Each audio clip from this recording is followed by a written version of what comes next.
Ladies and gentlemen, my name is Alex Acedo, and my topic for my persuasive speech will be focused on the utilization of military force to solve global problems. The discussion of military, like politics, is somewhat controversial, and regardless of what your position is when it comes to the use of the military, to some degree is somewhat irrelevant. The point of the matter is that the military, today's military, is actually evolving from what it used to be in years past, and that's what we're going to be discussing today. So, what is the purpose of a nation's military? Let's focus on that part.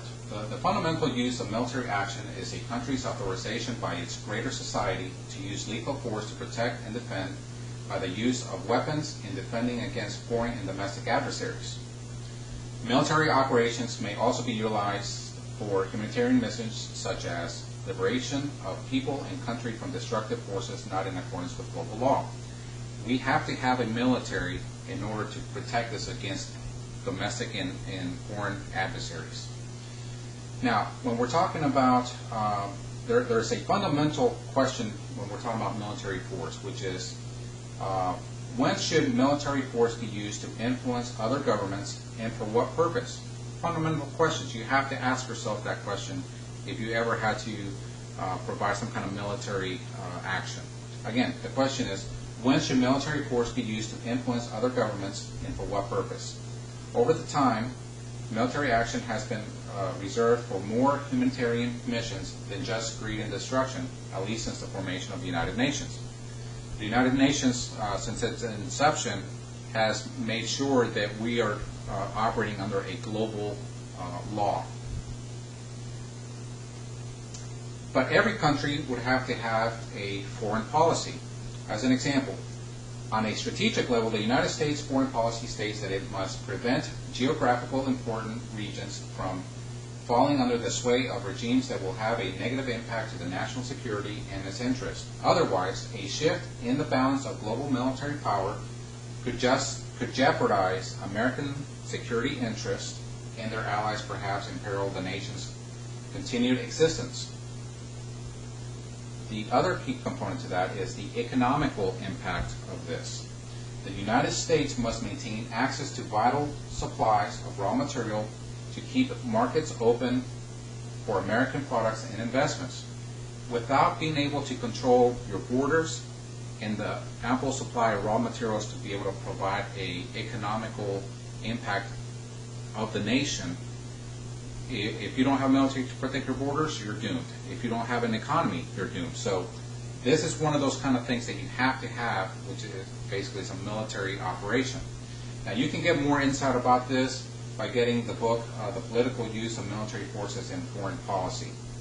Now this foreign policy to protect its interest is no different to any other nation's policy for the authorization of military use. Again, every country has to be able to protect their borders and has to be able to secure their economic activity. So let's talk a little bit about the military history. Military operations have been documented since the humans have been able to document their activities via hieroglyphs, pictures, and or documented writings.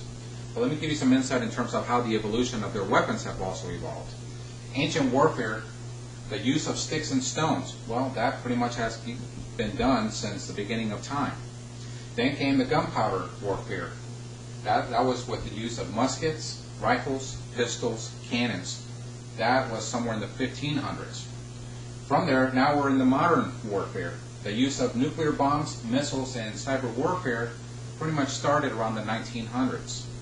So as you can see, there's a very distinct evolution of not only the military, but also the military weapons that it uses. But let's focus on some of the great civilizations of the past, such as Rome, the Roman and Ottoman empires' use of military might to expand and destroy countries that they acquired. Well, historically, military has always been utilized for death and destruction and seize of things that didn't belong to them. However, in today's modern era, all countries are held to a higher humanitarian standard as the world stage is holding each other accountable for their actions. Now, the whole country, the whole world is looking, and you can't just go and destroy and steal and anything. The entire world is looking at what your activities are when you're dealing with military. So we're talking about military influence. Well, as we discussed in the previous slide, the world is now vigilant on the use of military activities across the world. It is well documented that the U.S. military has been called into action in many instances for humanitarian and disaster relief. Prime example, Hurricane Katrina of 2005, possibly the worst hurricane disaster that this country has ever seen. How about the Haitian earthquake of 2010? These are two examples of how military operations can be utilized for supporting life instead of destruction. In the examples of the Haitian earthquake, military units from all over the world joined forces to support and restore order, provide life-saving supplies, and medical assistance. You have countries such as Japan, Mexico, United States, France, Spain, Italy, you name it. I mean, all the United Nations contributed to the repair of Haiti. Military has also been used in a positive manner to liberate people who have been enslaved due to their differences in cultures and beliefs. As an example, the liberation of Cairo, Egypt in 2011, just a few months ago. Although military action today is to minimize casualties among the civilians, there are many terrorist groups that fall under the same old guidelines of massacre and destruction. That's never going to go away, folks. In this example, the influence of the world's enabled Cairo's leadership to step down and adhere to the demands of the people. Well, without the military,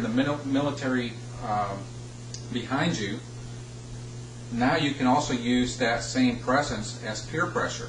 You still have the military behind you to back you up, but the peer pressure is what Cairo was able to accomplish by having that world presence through the United Nations and putting influence to say, this is not right, this is not according to global law.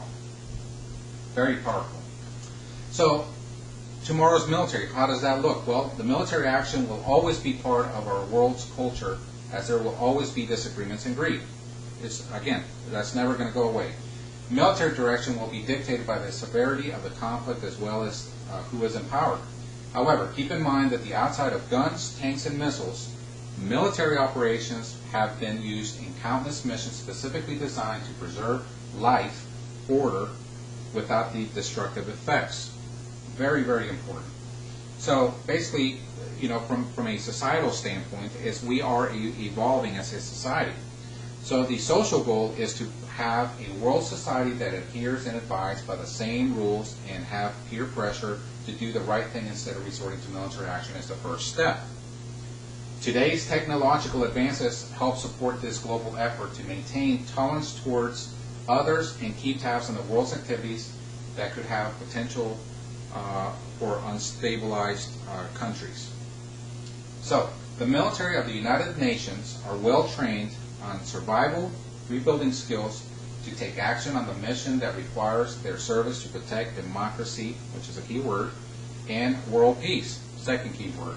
So as you can see, as a nation, as a world, as the human race, we are evolving, and now we're holding each other accountable, which is more powerful in some cases than a nuclear bomb.